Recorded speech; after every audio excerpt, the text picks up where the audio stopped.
누구의 이름으로 행하였느냐라는 제목으로 오늘 사도행전 4장 1절에서 12절의 말씀을 함께 나누고자 합니다. 우리 성도님들 한 주 동안 평안하셨습니까?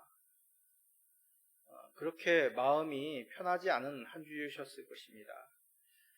지난주 이제 수도권은 코로나 바이러스가 확진자 대량으로 발생하였죠. 그래서 내일부터 수도권 지역에서는 2주간 사회적 거리두기 4단계가 시행이 된다고 합니다. 일반적인 상권도 그렇고 교회도 모임이 참 많이 힘들게 되었습니다. 지방에도 조금씩 확진자가 이제 증가 추세에 있습니다. 광주 지역에도 20명대로 이제 증가하였습니다. 지금 백신이 보급되고 있지만 아직까지 50대 이하, 50대에서 20대 사이에는 백신이 공급이 되지 못하고 있습니다. 또 세계적으로 또 국내에도 변이 바이러스가 빠르게 퍼지고 있다고 합니다. 또 지난주에는 장마가 있었죠. 장마정선의 분수상으로 광주 이남 지역에 장마로 인해 여러 비 피해를 입은 곳이 많이 있었다고 합니다. 무엇인가 이제 하나가 해결되면 또 좋아지려나. 그런데 어떻습니까? 어려움이 닥쳐오고 불안함이 생기는 그런 여러 일들이 생겨납니다. 그러나 이런 힘들고 고통스러운 시간은 영원하지 않습니다.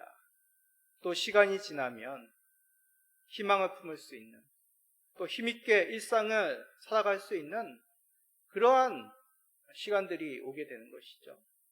그렇게 살다 보면 또 좋은 결과를 얻기 마련 아니겠습니까? 이런 것이 바로 인생이 아니겠습니까? 그런데 이런 모습, 어려움을 겪거나 오히려 이런 과정을 통해서 좋은 결과를 얻는 모습, 우리들에겐 큰 위로와 힘을 줍니다. 우리 어렸을 적에 읽었던 위인전들이 보통 이런 내용을 담고 있지 않습니까? 여러 과학자들이 여러 실패와 좌절의 시간을 겪습니다. 그런데 그런 인고의 시간을 지난 후에 놀라운 발견, 놀라운 발명품을 만들어냅니다. 예술작품은 어떻습니까? 세계적인 명작, 세계적인 명곡이 나오기 전에 어김없이 어려운 삶을 지나온 그 창작자들의 삶이 있습니다. 그런 어려운 인고의 시간을 지난 후 정말 주옥 같은 명작이, 주옥 같은 그 명곡이 만들어지게 되는 것이죠. 인생이라는 것이 이렇듯 쉽고 편한 것만, 어려움이 없는 삶이 아니라 뜻하지 않는 어려움이 찾아오고 참기 힘든 그런 과정을 겪게 마련입니다. 그러기에 우리의 삶 속에서 어려울 때에도 포기하지 말고 견디며 하루하루 충실하게 살아가게 되는 것이죠. 그러면 신앙에서는 어떻습니까? 교회를 세워가는 과정에서는 어떨까요? 물론 앞에서 말씀드린 것은 일반적인 우리 보통의 삶입니다. 일반적인 삶에서 신앙의 원리를 찾는 것은 순서가 잘못된 것이죠. 그래서 성경 속에서 우리는 원리를, 그 과정들을 한번 찾아보고자 합니다. 오늘 본문은 성전에서 날 때부터 걷지 못한 자가 고침받은 후의 장면입니다. 놀라 모인 유대인들이 베드로를 통해서 복음을, 설교를 듣게 되거든요. 자, 그 다음 장면은 어떨까요? 얼핏 드는 생각은 이제 놀라운 이적과 감동적인 설교를 이제 들었으니까 더 큰 복음의 열매가 맺혀질 것 같습니다. 그런데 오늘 본문은 정반대의 내용, 바로 핍박을 받는, 핍박이 시작되는 내용입니다. 이런 핍박의 과정, 우리는 이것을 통해서 하나님이 무엇을 말씀하신지를 살펴봐야 되는 것이죠. 이 말씀을 통해 우리가 고난의 과정을 어떻게 겪어야 되는지, 그 속에서 어떠한 교훈을 주시는지 귀한 말씀을 새기는 시간이 되시기를 간절히 축원드립니다. 자, 먼저 사도들이 핍박을 받게 되는 원인을 살펴봅시다. 보통 사회에서는 다른 사람들이 싫어하는 일, 원하는 살만한 일을 하면은 그 사람을 핍박을 합니다. 물론 딱히 원하는 살만한 큰 해를 끼치지 않더라도 핍박을 당하는 경우가 있죠. 그러면 제자들은 어떠한 경우일까요? 어떠한 이유 때문에 핍박을 당하는 것일까요? 자, 사도행전 4장 1절, 2절 읽어봅시다. 사도들이 백성에게 말할 때에 제사장들과 성전 맡은 자와 사두개인들이 이르러 예수 안에 죽은 자의 부활이 있다고 백성을 가르치고 전함을 싫어하여. 누가 이 사도들을 핍박하였느냐? 직접적으로 사도들을 핍박한 사람들은 제사장들과 성전 맡은 자, 사두개인들, 그리고 관료들이었습니다. 이들은 한마디로 유대인들의 지도자들이었죠. 유대인들의 신앙을 이끄는 신앙의 책임자들, 그런 사람들이었습니다. 근데 여기서 우리가 조금 살펴볼 사람들이 있는데 바로 사두개인들입니다. 사두개인들이 누구냐? 이들은 바리새인들과 대립되는 유대 사회의 어떠한 당파 조직입니다. 이 당시 대제사장들이 대부분 사두개인 사람들이었습니다. 사두개파 사람들이죠. 이들은 바리새인들과는 조금 다른 신앙의 결을 가지고 있습니다. 바리새인들은 장로들의 율법까지도 철저히 지켜나가는 사람들이었습니다. 그래서 굉장히 원론적이고 이상주의자였고 부활을 믿는 사람들이었습니다. 그런데 사두개인들은 오직 모세에 기록된 율법만을 받아들이고 부활 사상이 없고 현실의 삶을 굉장히 중요시 여겼습니다. 그래서 현실 속에서 지금 자기들을 정치적으로 통치하고 있는 로마인들에게도 협조하는 사람들이 바로 사두개인들이었습니다. 이들은 바리새인들과 더불어서 사내드린이라고 하는 유대의 가장 최고의 통치 조직을 이루었습니다. 그래서 중요한 재판을 이 사내드린 공회가 모여서 그 건을 가지고 회의를 하여 재판을 하였습니다. 이 사두개인들의 관심은 오직 현실이었습니다.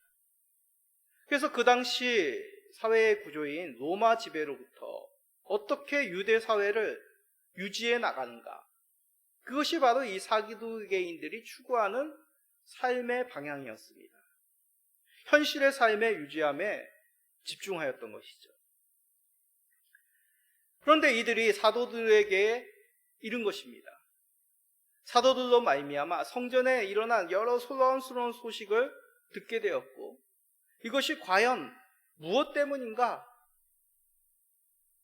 유대인들이 왜 모여서 이렇게 소란스럽게 하는지를 알아보기 위해서, 해결하기 위해서 뿌리 낳게 달려온 것입니다. 그런데 이들이 보게 된 광경은 무엇입니까?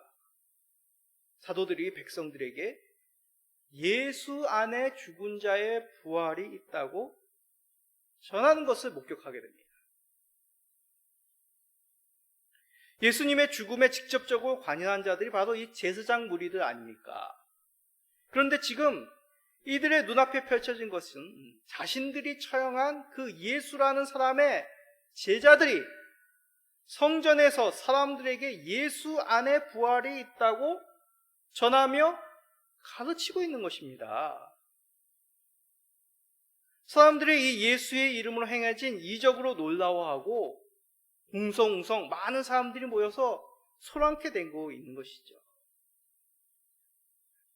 그렇다면 이 제사장들의 무리, 사두개인들이 사도들을 어떻게 해야 되겠습니까? 자, 본문은 싫어하여 잡아 옥에 가두었다고 말씀합니다. 이 싫어하다라는 말씀에는 원어적으로 괴로움을 당하다, 슬픔을 당하다는 그런 의미가 녹아져 있습니다. 무슨 의미겠습니까? 제사장 무리들에게 이 사도들이 전한 예수 안에 부활이 있다, 그 소식은 괴롭고 슬픈 소식이란 얘기입니다. 좀 쉽게 이해가 가지 않지 않습니까? 아니, 이스라엘을 이끄는 종교 지도자들이 예수 안에 부활해 있다는 소식을 듣고 괴롭고 슬프다? 아니, 이건 기쁜 소식 아닙니까? 메시아가 오셨다. 사망 권세가 물러갔다.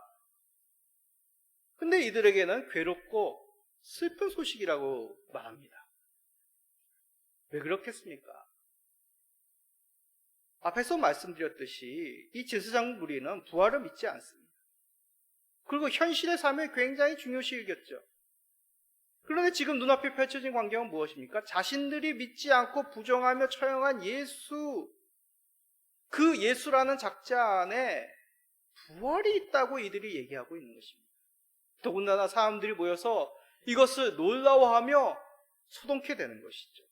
그러기에 제사장들에게 있어서 이 사도들이 전하는 소식은 두렵고 슬프고 괴로운 소식임에 틀림이 없습니다. 그러기에 사도들이 당한 핍박은 이상한 것이 아닙니다. 예수님을 믿지 않고 부활을 부인하는 자들에게 당하는 어찌 보면 당연한 핍박이었던 것이죠. 예수님도 제자들에게 미리 말씀하셨습니다. 세상이 너희를 미워함은 너희들이 세상에 속하지 않고 오히려 주께서 너희들을 택하셨기 때문이라고 말씀하셨습니다. 요한복음 15장 19절입니다. 너희가 세상에 속하였으면 세상이 자기의 것을 사랑할 것이나 너희는 세상에 속한 자가 아니요 도리어 내가 너희를 세상에서 택하였기 때문에 세상이 너희를 미워하느니라. 제사장들과 사교계인들, 이 관료들과 생각하는 신앙, 그러한 신앙이 아니라 예수님에 대한 바른 믿음과 부활 신앙을 이 사도들이 가지고 있었던 것이죠. 그리고 사람들에게 그 사실을 전했습니다. 그러기에 이들은 사도들을 핍박하는 것이죠. 그러므로 사도들이 당하는 핍박은 바른 신앙을 가지고 그것을 나타내었기 때문에 자연스럽게 당하는 핍박이란 말입니다. 혹시 성도님들, 예수님과 그의 부활로 말미암아 핍박을 당하시는 분이 계십니까? 그것은 오히려 바른 신앙을 가지고 있다는 증거입니다. 예수님으로 인한 핍박을 이상히 여기거나 피할 것으로 여기지 마십시오. 오히려 하나님께서 인정하시는 참된 바른 신앙임을 믿으시고 더욱 그 어려움을 견뎌내시는 우리 모든 성도님 되시기를 간절히 축원드립니다. 자, 그러면 핍박으로 인해 초대교회는 이제 큰 어려움을 당하게 됐으니 교회가 점점 약해지거나 더 시간이 지나면 사라질 것이라는 생각이 듭니다. 보통 우리의 삶 속에서 그렇지 않습니까? 우리나라 역사를 한번 생각해 보십시오. 일제강점기 때 초반에는 국내에서도 독립운동이 활발하였습니다. 3.1 만세운동이 대표적이지 않습니까? 그런데 계속적으로 일제가 가혹하게 탄압을 합니다. 그러자 어떻게 됩니까? 국내에서는 독립운동이 점차 어렵게 되죠. 그래서 독립운동가들이 해외로 만주로 옮겨서 더 적극적으로 독립운동을 하지 않습니까? 대표적인 예입니다. 핍박을 가하면 점점 세력이 약화되고 사라지기 마련이죠. 그런데 예루살렘 교회는 더욱 왕성하게 되었다고 말씀합니다. 자, 사도행전 4장 4절입니다. 말씀을 들은 사람 중에 믿는 자가 많으니 남자의 수가 약 5천이나 되었더라. 예, 이 당시의 사회는 사람 숫자를 셀 때 주로 이제 남자의 숫자만을 세는 그런 문화적인 게 있었죠. 남자 수가 5천이었다니 여자 숫자까지 하면 더 그 이상이 되었다는 얘기 아니겠습니까? 자, 성전에 모인 사람들이 걷지 못하던 자가 온전해지는 것을 보았습니다. 그리고 베드로를 통해 복음의 증거를 들었습니다. 자, 여기까지는 좋습니다. 그런데 그 다음 장면이 뭡니까? 바로 이어서 이 제사장들의 무리에 의해서 사도들이 체포가 됩니다. 자, 상식적으로 이런 광경을 쭉 보셨다면, 성도들이라면 어떤 생각이 드실까요? 예수의 제자들은 참 위험한 사람들이구나. 저들이 하는 말은 신뢰할 수 없는, 다 믿어서는 안 되는 그런 말이구나 라는 생각도 들지 않으셨습니까? 상식적으로 생각할 때 사도들의 말로 믿음을 가지는 것보다 사도들이 과연 옳은 말을 했느냐라는 의구심이 들 겁니다. 그런데 오늘 말씀은 무엇이라 증거합니까? 들은 사람 중에 믿는 자의 수가 남자만 5,000명이나 된다고 말씀합니다. 자, 오순절 성령 강림을 통하여, 그때의 베드로의 설교를 통하여 믿는 수가 얼마였습니까? 3,000명이었죠. 이번엔 더 많은 수가 예수님을 믿게 된 것입니다. 사도들의 수는 12이었습니다. 오순절 다락방에 모인 제자의 수는 약 120명이었죠. 그런데 3,000명이 예수님을 믿고, 이번에는 그들이 제사장 무리에게 체포되었지만은 5,000명이나 되는 사람이 예수님을 믿었다고 얘기합니다. 이것은 무엇을 의미합니까? 단지 사람의 수가 늘었다는 것을 뜻하는 것이 아닙니다. 핍박을 하여도 교회는 사라지거나 복음의 전파는 멈춰지지 않는다는 것을 보여주는 것이죠. 오히려 성령님께서 말씀을 통하여 역사하시니 복음의 전파가 막히지 않으며 더욱 왕성하게 퍼져가고 있음을 말씀함입니다. 자, 이러한 모습은 교회의 역사 가운데서도 많이 발견합니다. 로마 시대 때 극심한 기독교의 탄압이 있었지만 교회가 사라졌습니까? 믿는 자가 점점 약화되어서 사라졌습니까? 현대의 역사 가운데 공산주의권과 같은 여러 곳에서 박해의 역사는 어떻습니까? 박해를 가해도 교회와 신앙은 사라지지 않았습니다. 나라와 민족만의 역사겠습니까? 개인의 가정사 속에서도 이런 모습은 아주 다양하게 많이들 있습니다.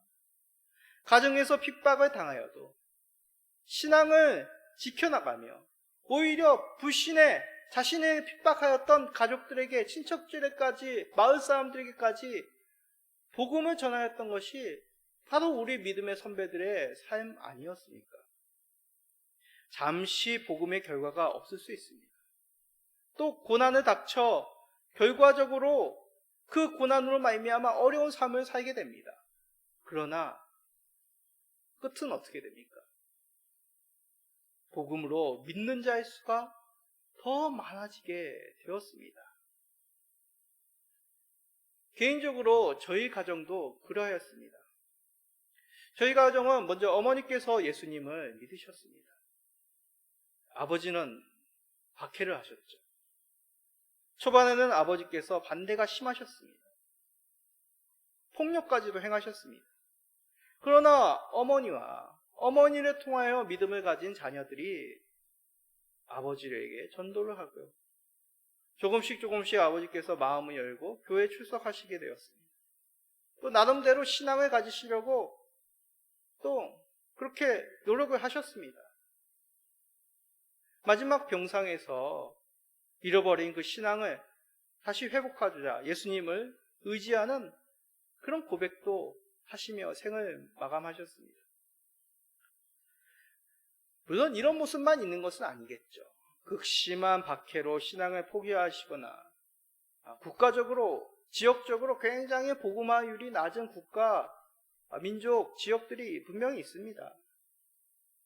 그러나 우리가 알아야 할 사실, 결코 참된 복음의 증거와 바른 신앙의 고백 속에서는 핍박을 통하여 믿음이나 그 주의 몸 되신 교회가 사라지지 않는다는 사실입니다. 오히려 핍박과 고난은 우리가 하나님 나라 속에서 받을 영광과 비교도 할 수 없더라고 우리들에게 격려하시며 말씀하십니다. 로마서 8장 17절, 18절 한번 크게 읽어봅시다. 자녀이면 또한 상속자, 곧 하나님의 상속자요 그리스도와 함께한 상속자니 우리가 그와 함께 영광을 받기 위하여 고난도 함께 받아야 할 것이니라. 생각하건대 현재의 고난은 장차 우리에게 나타날 영광과 비교할 수 없도다. 아멘. 그리스도의 상속자이기 때문에 받을 영광. 근데 그 영광을 받기 위하여 뭐라고 얘기하십니까? 고난도 함께 받아야 된다라고 말씀합니다. 이 말뜻은 영광을 얻기 위하여 고난을 받으라 그런 의미가 아니라 자연스럽게 우리가 하나님의 백성으로서 상속자로서 영광을 누릴 텐데 그 영광을 누리는 과정이 바로 고난을 거쳐야 된다는 말씀입니다. 그 영광 오해 마십시오. 단지 숫자가 많아진다. 그것이 영광의 의미가 아닙니다. 사도행전에서 수가 더하여졌다라는 그런 의미는 하나님 나라가 확장이 되었다. 그 복음의 영광이 확장되었다는 그런 의미입니다. 그러기에 성도는 핍박으로 인해서 낙심하지 말아야 되는 것이죠. 에베소서 3장 13절입니다. 그러므로 너희에게 구하노니 너희를 위한 나의 여러 환난에 대하여 낙심하지 말라. 이는 너희의 영광이니라. 무슨 말입니까? 지금 당하는 환난을 인하여서 낙심하지 말라고 합니다. 왜요? 그것이 바로 우리에게 영광이 있음을 증명하는 것입니다. 우리가 스포츠를 보면 운동선수들이 숨이 막히는 듯한 그런 순간 속에서도 육체의 피로 그 숨 참으며 이를 악물고 견뎌냅니다.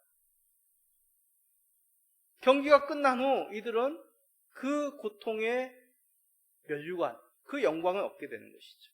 승리의 영광입니다. 때로는 승리를 얻지 못하고 입상하지 못하는 경우도 있습니다.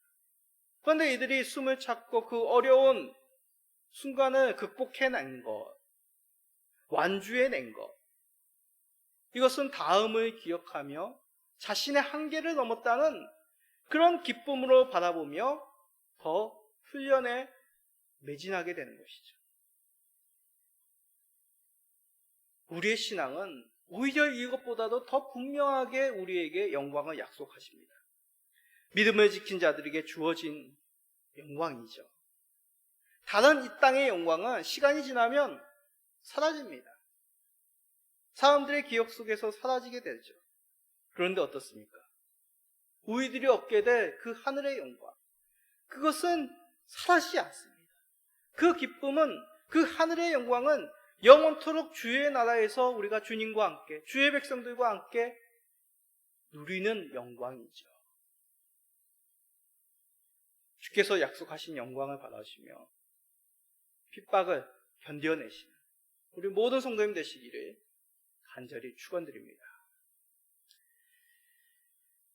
자, 이런 하나님이 주실 영광을 바라보며 현실을 견딘다는 것 쉽지만은 않습니다. 그런데 그 현실을 견딘다는 것, 핍박을 견딘다는 것, 구체적으로 어떤 모습일까요? 사도들의 모습 속에서 그 답을 한번 찾아봅시다. 자, 사도행전 4장 10절입니다. 너희와 모든 이스라엘 백성들은 알라. 너희가 십자가에 못 박고 하나님이 죽은 자 가운데서 살리신 나사렛 예수 그리스도의 이름으로 이 사람이 건강하게 되어 너희 앞에 섰느니라. 아멘. 공회원들이 이 사도들을 붙잡아 놓고 다음날 신문함에 묻습니다. 누구의 이름으로, 무슨 권세로 이런 일을 행하였느냐? 이에 대해서 사도들은 사내들인 공회 앞에 굴하지 않습니다. 그리고 이들이 본 이 사건의 핵심 당당하게 증거하죠. 너희들이 예수님을 못 박았으나 하나님이 죽은 자 가운데서 그를 살리셨다. 그 살아난 나사렛 예수 그리스도, 그 이름으로 이 사람이 건강하게 되어 이렇게 너희들 눈앞에 서 있다. 당당하게 증언하였습니다. 사도들이 이렇게 당당하게 그 사내들인 공회, 최고 유대인들의 의결기관, 예수님까지도 십자가에 처형하였던 그 공회 앞에서 어떻게 이렇게 당당하게 밝힐 수 있었을까요? 바로 하나님이 살리신 예수 그리스도, 그 이름만이 하나님이 주신 구원의 이름이기 때문입니다. 현실 속에서 고난을 견딘다는 것은, 이겨낸다는 것은 소극적인 의미만이 있는 것이 아닙니다. 그럼에도 불구하고 나의 것으로 삼고 이것을 외부로 드러내는 그런 모습이 녹아져 있죠. 앞에서 얘기했던 일제강점기를 한번 다시 생각해 보십시오. 우리 민족의 독립을 바라보며 그 현실 속에서 일제의 강압에도 굴하지 않는 그런 우리 믿음의 선배들, 그들의 삶은 어떻습니까? 정도의 차이는 있었겠지만 당당하게 민족의 자주독립을 외쳤습니다. 비록 현실은 일제의 서슬퍼런 그런 탄압이 있었지만은 그들은 독립된 나라의 백성을 꿈꾸며 그렇지 못한 현실 속에서 끌려가는 자들이 아니라 당당하게 민족의 독립을 외치는 삶을 사셨죠. 그러기에 핍박은 오히려 진실한 믿음과 그러지 못한 믿음을 구분하는 역할을 합니다. 불순물이 많은 금을 어떻게 정련합니까? 어떻게 정금으로 만듭니까? 뜨거운 영광로 그 풀물불에 담구어 금을 녹임으로 불순물이 그 위에 뜨는 것을 통하여 정금으로 만듭니다. 그와 같이 주께서 믿는 백성들에게 불같은 핍박을 허락하심을 통하여 불의한 자들을 걸러내시는 도구로 이 핍박을 사용하시기도 하시죠. 베드로전서 4장 12절입니다. 주께서 경건한 자는 시험에서 건지실 줄 아시고 불의한 자는 형벌 아래에 두어 심판날까지 지키시며. 아멘. 자, 이런 말씀에 좀 의문이 드시는 분도 계실 것입니다. 아니, 내 믿음은 아직 초기이고 사람들 앞에 당당하게 증거할 수 없는 그런 연약한 믿음인데, 그리고 내 생각에는 좀 더 부드럽게 신앙을 지켜가는 것도 의미가 있다라고 생각이 드는데, 그러면 이 말씀 속에서 당당하게 외치지 못했으니까 잘못된 것인가요? 개인의 신앙 속에서 배려하고 섬기고 기다려주는 것 필요할 때가 있습니다. 그런 모습도 반드시 있어야 됩니다. 그런데 오늘 말씀의 배경은 그런 일반적인 삶의 배경이 결코 아닙니다. 교회가 이제 세워지고 이것을 막는 세력과 충돌하고 있는 상황이죠. 지금 사도들은 공회에 끌려와 신문을, 재판을 받고 있는 그런 핍박을 당하고 있는 상황입니다. 이럴 때 필요한 것은 분명하게 부활의 주님을 증거하는 것이죠. 모호한 말로, 불분명한 신앙으로 그렇게 사람들에게 말하는 것이 아니라, 너희들이 십자가에 못 박은 그 예수님을 하나님이 살리시고 그 이름으로 말미암아 이 사람이 온전하게 되었더라고 있는 사실을 그대로 밝힌 것입니다. 이렇게 사도들이 담대하게 공회 앞에서 증거할 수 있었던 것, 바로 단지 주어지는 그 영광만을 바라보아서가 아니라 그것보다 더 중요한 내용, 바로 하나님이 우리에게 주신 유일한 분, 유일한 구원자가 예수 그리스도 한 분이시기 때문에 이들은 당당하게 외쳤던 것입니다. 사도행전 4장 12절 읽어봅시다. 다른 이로서는 구원받을 수 없나니 천하 사람 중에 구원받을 만한 다른 이름을 우리에게 주신 일이 없음이라 하였더라. 천하 사람 중에 구원받을 만한 다른 이름을 우리 하나님이 주시지 않았습니다. 그러기에 사도들은 담대하게 증거하는 것이죠. 아니, 다른 곳에 구원의 이름이 있다면, 다른 방법으로도 얼마든지 구원을 받을 수 있다면 이들이 어떻게 이 신문 앞에서, 재판 앞에서 당당하게 외칠 수 있겠습니까? 이건 좀 나쁜 예인데, 이단들이 그런 착각에 빠져서 그렇게 철면피처럼 당당한 것이죠. 그들은 어떻게 생각합니까? 자기들만이 구원이 있다고 생각합니다. 너희들 신앙은 잘못됐어. 너희들 믿음은 잘못됐어. 너희들 성경을 잘못 이해하고 있어. 그렇게 생각하니까 자기들만의 구원이 있다 생각하며 당당하게 외칩니다. 그러나 그들이 믿고 있는 것은 하나님이 정하신 구원의 길이 아닙니다. 그건 자기 확신뿐이죠. 그러나 사도들은 하나님이 구원을 주신 그 유일한 이름, 그 구원자가 예수 그리스도임을 증거받았기에, 눈으로 목격하였기에 이들은 당당하게 이 공회 앞에서 외친 것입니다. 하나님이 보내주신 예수 그리스도만이 유일한 구원의 길입니다. 유일한 구원자, 부활주이신 예수 그리스도로 인해 당당하게 신앙을 지키시며 증거하시는 우리 모든 성도님 되시기를 간절히 축원드립니다. 자, 오늘 말씀을 통해 사도들이 당한 핍박은 이상한 것이 아니라 복음을 증거하고 교회를 세워가면 지극히 당연하게 받는 과정임을 우리는 살펴보게 됩니다. 하나님이 보내주신 예수 그리스도, 그 유일한 부활주신 예수 그리스도를 증거를 통하여 오히려 분명한 바른 신앙임을 깨닫게 되는 과정이 핍박의 과정이라는 것이죠. 이것을 통해서 우리는 핍박을 어떻게 이해해야 되는지를 깨닫게 됩니다. 교회를 세우다 보면, 신앙을 지키다 보면 그런 유혹이 참 많이 듭니다. 세상의 말로, 세상의 위로로 어떻게 해서든지 교회를 더 왕성하게 하고 싶다. 이것은 고집을 부리라는 얘기가 아닙니다. 상황을 살피고 좀 더 지혜롭게 행동하라, 그것을 부정하는 것이 아닙니다. 우리가 지켜나가야 될 것,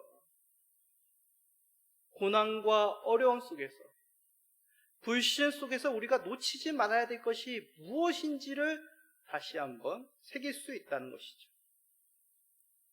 복음을 정하다, 신앙을 지키다 당하는 어려움으로 인하여 낭망하시기 마시기 바랍니다.